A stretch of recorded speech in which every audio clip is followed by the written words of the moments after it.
쪽입니다. 쟁의행위가 위법했어요. 그렇다면 이제 손해가 어떻게 발생을 할 것인가, 얼마만큼의 손해로 볼 것인가에 대한 판단이죠. 위법한 쟁의행위로 인한 조업 중단 사안에서 고정비용 상당 손해 발생의 추정, 그리고 그 복멸 사유가 문제된 사건입니다.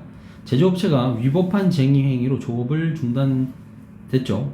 그 다음에 그래서 손해를 입었는데 고정비용 상당의 손해배상을 청구할 때 이 사건에서 고정비용 상당 손해 발생의 추정에 복멸 사유 및 법원의 심리 방법에 관한 문제입니다.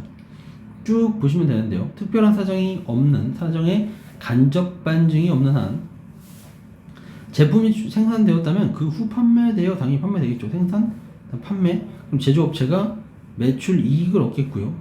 또 그 생산에 지출된 고정 비용을 매출 원가의 일부로 회수할 수 있다고 추정함이 상당합니다. 되겠죠? 요 정도로 보시면 돼요. 그러니까 결국 고정 비용은 항상 지출이 되죠.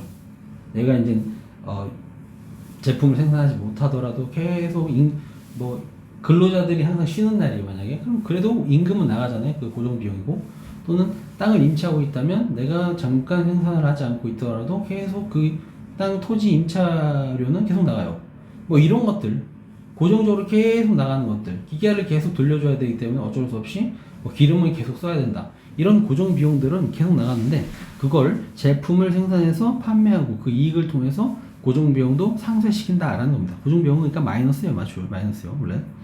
자, 제조업체가 위법한 쟁의행위로 조업을 하지 못함으로써 입은 손해는요, 조업 중단으로 제품을 생산하지 못함으로써 생산할 수 있었던 제품을 그래서 판매, 그다음에 매출이익을 얻지 못한 손해와 결국 고정 비용을 회수하지 못했으니까 고정 비용은 그냥 무조건 돈 나가는 돈이잖아요. 그러니까 결국 이익으로 고정 비용을 떼어줘야 되는데 이익이 없었으니까 고정 비용도 못 떼었다. 그래서 고정 비용도 그대로 그냥 나갔습니다라는 거죠. 자, 그래서 일반적으로 불법 행위로 인한 손해배상 청구 사건에서 손해의 발생 및 가해 행위와 손해 발생의 인과관계에 대한 증명 책임은 누가? 피해자가 증명한다, 부담한다. 피해자가 나가 이렇게 해서 뭐가 있었어요?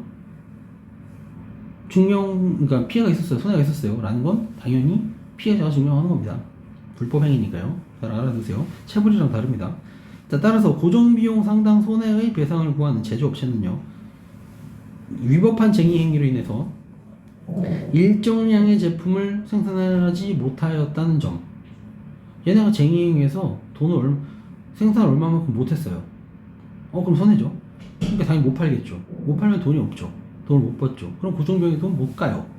그래서 일정 부분 우리가 못 제조했다라는 점 뿐만 아니라 팔 수 있었다는 점, 그리고 생산 감소로 매출이 감소했다는 점까지 증명해야 한다.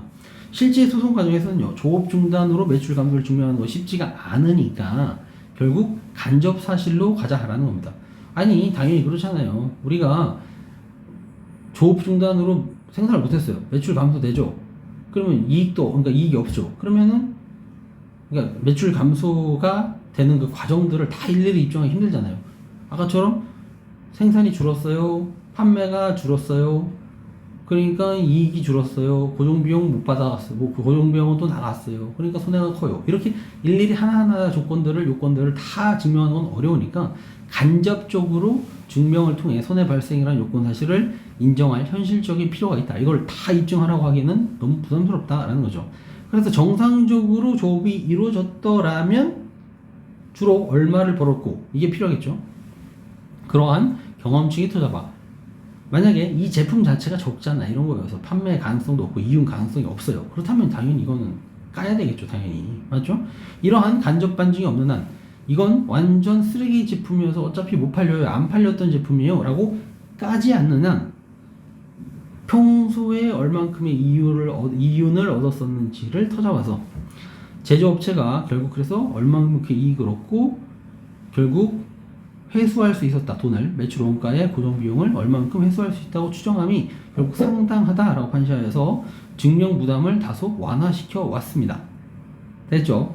그런데 이러한 추정 법리가요, 매출과는 무관하게 일시적인 생산 차질이 있기만 하면 무조건 고정비용 상당 손해가 발생하다는 취지는 아니죠. 고정비용이라는 건 뭐 월마다 나가거나 몇 개월에 나가거나 아니면 뭐 1년 단위로 나가거나 하는 그런 거겠죠.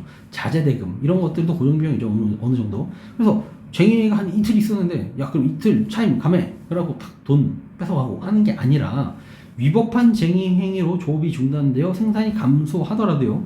그로 인하여 매출 감소의 결과에 이르지 아니할 것을 볼 수 있는 정도라면 한마디로 한 며칠 한 거 가지고 쟁의 행위로 인해서 조업이 완전히 뭐 조업이 잘 안 돼서 이윤이 감소되었다 이 정도까지 볼 정도의 사정이 없다라면 결국 그때는요 고정비용 상당의 손해 발생이라는 요건 사실의 추정은 요 추정 더 이상 유지될 수가 없다. 무조건 추정하는 게 아니라는 거예요. 그러니까 약하다 어느 정도 조금이다 라고 하면 고정비용 발생의 추정은 깨진다라는 거예요. 이때는요. 됐죠? 그래서 초래하지 않을 정도의 상당한 기간 안에 계속 추가 생산을 통해서 쟁의행위로 인한 부족 생산량을 만회까지 했어요. 이 사람들이 쟁의행위는 했지만 끝나고 난 뒤에 야근 막 자기네들끼리 더해서 더 많은 제품을 만들어냈습니다. 그렇다면 고정비용의 손해발생 인정하기가 어렵다라는 거죠. 됐죠? 그래서 만회라는 게 가장 중요하네요.